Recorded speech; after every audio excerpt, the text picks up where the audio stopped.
Hello, people of the world that watch internet reviews of things that have wheels. Welcome to this. The 2025 Honda Pioneer 1000-5. I know I normally don't review things that aren't cars or trucks, but how do you say no to a little buggy like this? So today I'm gonna get up in the air and nerd out in the tech specs, see how this thing is constructed, and then go put it to the test off-road.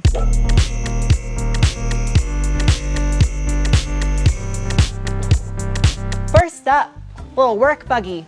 Now this thing actually has a hitch and it's capable of towing 2,500 pounds. Behind this little plastic cover is a pretty good sized muffler. Got a little bit of EGT suntan going on there, some coloration in that muffler. Cute little pea shooter of a tip, about the size of a foam finger. I like my lift situations like I like my Aerosmith. Somebody got that. Housed in the center of a steel rear subframe is a locking rear differential. Out back, the Honda Pioneer utilizes an all-steel in construction, double A-arm suspension configuration, all of which you can see is fully boxed, square stock, or tubular. Rear knuckles also constructed out of steel. While you can get this with an optional Fox Racing suspension, it is paired standard with a set of SOX coilover rear dampers. Just out of sheer curiosity, because these things are fairly large diameter, 72 millimeter, which is about 2.8 inches, so I'm guessing it's maybe a 2.5 inch shock. But it even has a little rear anti-sway bar. That's so neat. It measures in at approximately 22 millimeter and change diameter. That's bigger than you get on some performance cars that weigh twice as much. Moving up front a little bit, all the skids plating is actually plastic. It slides better over rocks, technically. Lots of steel underneath it though for protection. A little quick, easy access for the engine oil pan for oil changes. Also, that pan is aluminum. You can see the starter right there, pretty easy to access in case you have to change it. Up through that hole, you can see the tubular exhaust manifold. It then flows right into a Y pipe just in front of the rear wheel, and then to a little flange where it transitions to the muffler. Look at the color in it, almost like it's titanium. And as far as the sound department, after that Y pipe, when it goes into single, it measures in at approximately 43 millimeter in diameter piping, about 1 3/4 inch SAE.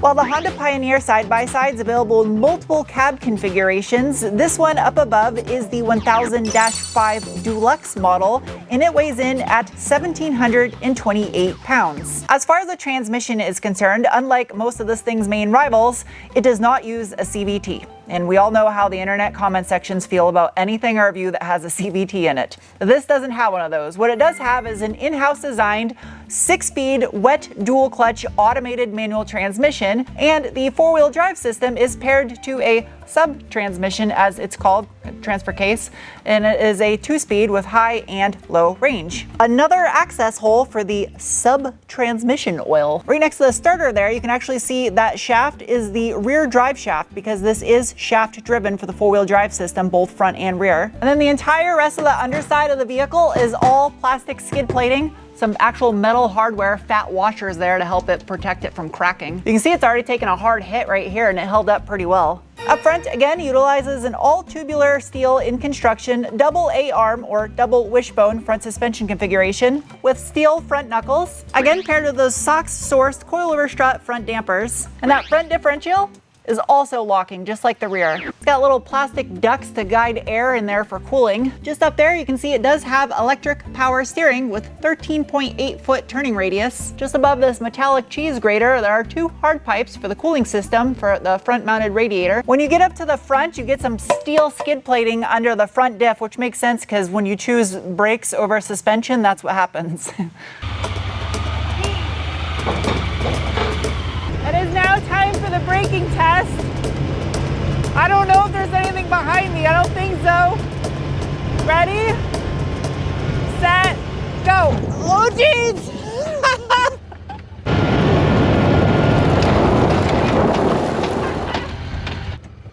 Well, I gotta get out of the dust. There's no ABS, so it's all skill involved, and it's more fun to just slide on dirt, so I just sent it. It's Stopping distance was pretty short considering I was sliding in dirt. Tires do a great job. That braking was just made possible thanks to a 2-piston front caliper with a 210mm or 8.3-inch 2-piece drilled front rotor. The wheels, they are a 14 by 6.5-inch alloy wrapped in a 27 by 9 14-inch Dirtmaster Armstrong tire. I appreciate that it's just a simple alloy that's not bedazzled with all kinds of nonsense on it, and it's got a nice meaty chunky sidewall, not a low pro. Of course the inner fender liners are plastic. If they had hairy cardboard on a side-by-side, I'd just give up with everything. The only option this one is equipped with is the tubular steel front brush guard. And as far as the grille opening, it kind of looks like it's gonna say nope, nope, nope, nope, nope, nope, yep, yep, yep, yep, yep. Sorry. There's also a spot down here, a cavity, where you can mount a winch. Little incandescent high-low beam headlights. Black painted tubular steel rock sliders on the side. Why am I such a creature of habit? This is made out of plastic. You're welcome. Out back, you go down to a single piston caliper. However, the rotor remains the same diameter as up front. The wheels, they get wider. It's a 14 by 8 back here, wrapped in a 27 by 11 14-inch Armstrong Dirtmaster tire.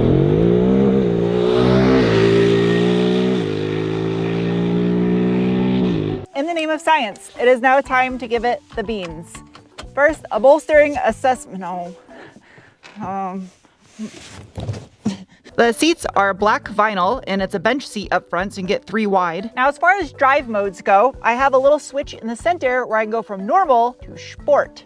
I also can go from automatic or manual mode, or it has some flappy paddles in the back of the steering wheel. And then drive selector wise, I have high and low range. For 4-wheel drive modes, I have 2 high, then 4-wheel drive with diff lock, and turf mode, which if you're using this is a work buggy on turf, grass, like maybe a golf course, it makes it so you don't tear up the turf when you're turning from the differentials. All right, let's see what this thing can do.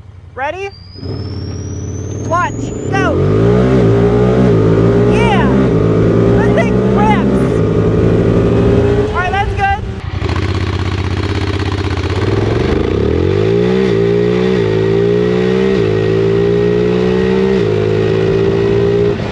The shifts are lightning fast in this thing. It feels fast because it's small. On paper, it's not super fast. They make fast ones. This is a utility buggy. But because of the size of this, because it's all open, it feels fast. I gotta pop this guy if I can.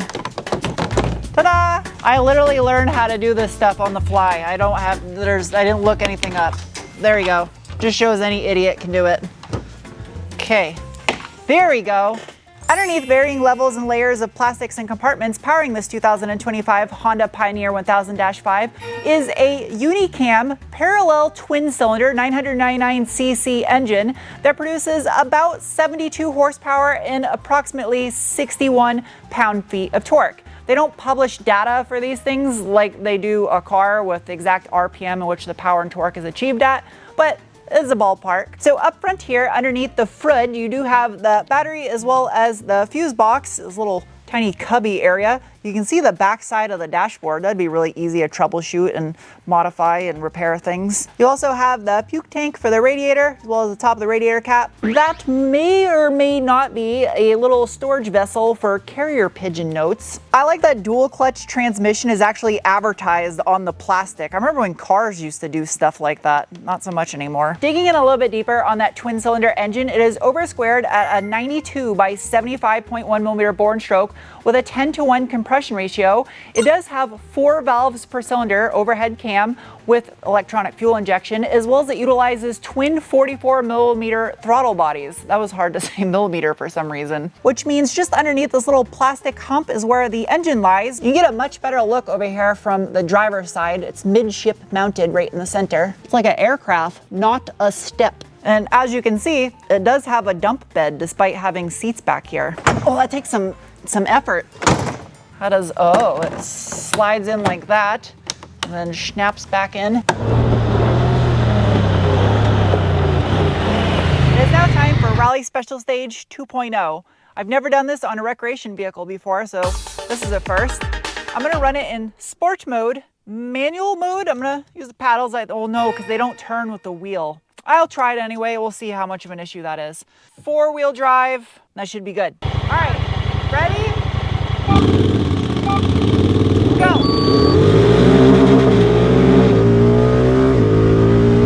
Jeez! I was a little late on my shift there. It comes up quick.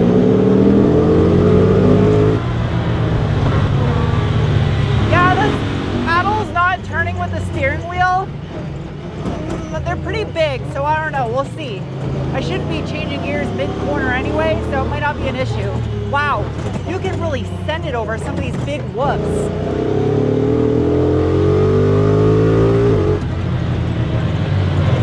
The shifts are so fast. This is good.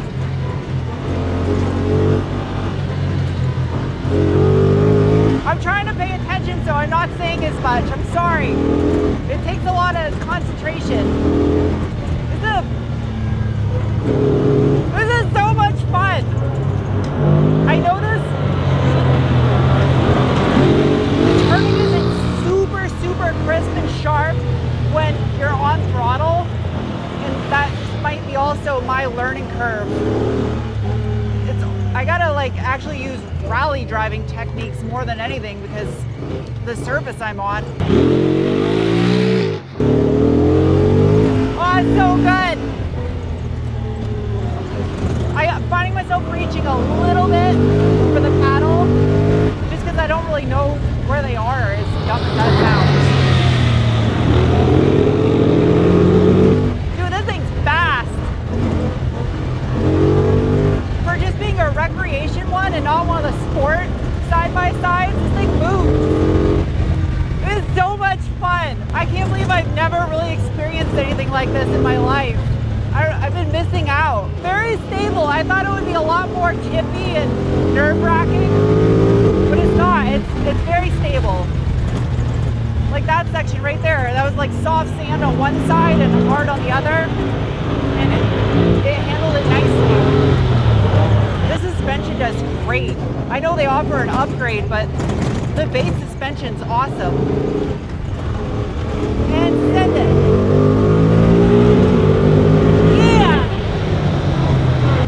I find myself short shifting a lot. I mean, this thing redlines at $8,000 and I'm probably shifting at like 6.5. It is now time for the hill climb test. And I'm using the hill that I typically test automobiles on, which may or may not be very challenging for something like this. I think to at least establish a good baseline of difficulty for stuff like this, the hill climb test has to be achieved in 2-wheel drive. And go.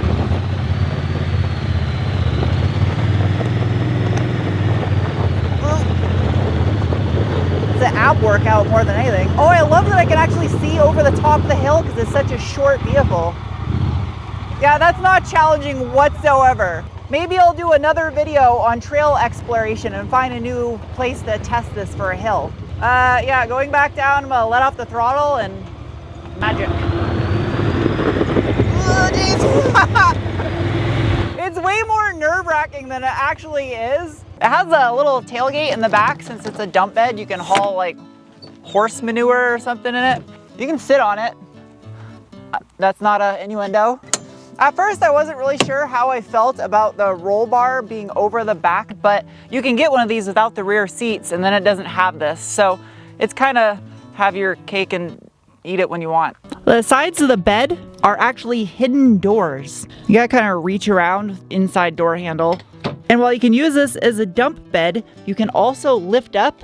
Oh geez, it takes some effort. And there are 2 flip-up seats in the back, high and low beams. As far as the back seat goes, because they're down inside the bed, you actually sit kind of low, and I'm tall and I'm nowhere near the roll cage up above. This little mid pad flops around and folds when you stow the seat. I was a little confused by that at first. It's actually pretty comfortable though, back here. That piece right there is what locks the seat down, so you can't put the seat up while the door is shut. There's actually quite a bit of foot room back here too. The seat belt right here. You can see the roof is actually pretty far away. Well, lack of roof. It's got a giant sunroof. These nets that are on here, they look a little obnoxious when they're just on it, you don't have any passengers, but the whole point is to keep you from your arms flailing out if you roll it. The other downside of the nets is it really obstructs your view.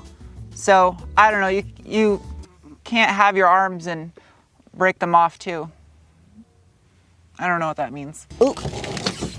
There's a nice flat floor and a ton of foot room since you can get 3 people up front. A storage pocket. There's a bunch of blanks for you to add whatever switches and accessories you want. There are some nets. I guess you could put a map in these pockets if you wanted. There's even a bonus pocket with a net way back in there. 1, 2, 3, 4 cup holders. Ooh, 5 and 6. There are more cup holders. Passenger side's got a little kind of like dead pedal area to store your foot. It's got a glove box.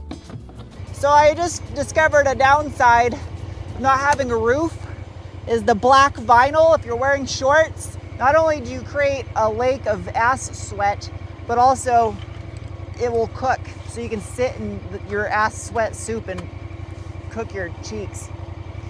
Sorry for that. AT manual. There you go. That right there is the massive benefit I feel of this versus some of the other ones out there, is the fact that it is not a CVT. It has its downsides though. Absolutely has its downsides, especially when you're trying to maneuver in maybe like a driveway or in your garage or something, when you're just trying to give it subtle little throttle inputs. With the dual clutch, it's a little jerky and you kind of makes you look like an idiot. So that probably has something to do with skill. So I might just be saying that I'm an idiot. But you could say that's a downside. It's a little herky-jerky. I prefer it though because I am pro manual transmissions. I would rather have a little bit of herky-jerky learning condition type thing than drive something with a CVT. I own something with a CVT, so I can say that. Other thing worth noting is this weighs as much as a first generation Honda CRX. I was shocked to find out that it was 1,700 pounds. Another downside I guess you could kind of find is the rear seat folding is a little cumbersome, but I don't know how else you could engineer something like that. So it's one thing to complain, but I don't have a solution to do it better. So I don't know if it could be done better. Other than that, I am reaching to try to find negatives with it. The twin cylinder sounds nice and deep and throaty. It's super torquey. The dual clutch is a blast to drive. The only way I feel it could get any better is if they actually had a third pedal and a manual shift lever. That would just be an absolute riot if it was possible to make something like that in one of these. As far as the lack of roof and lack of windshield goes, I mean, my visor's up right now and it's not bothering me.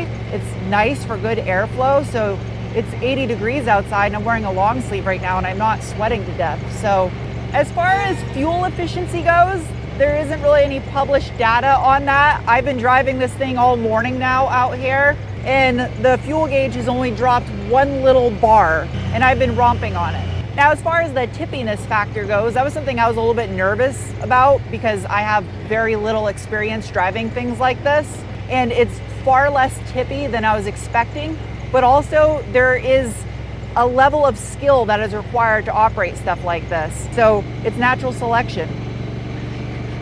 I don't know how to say it better than that. You got to respect the piece of machinery that you're operating.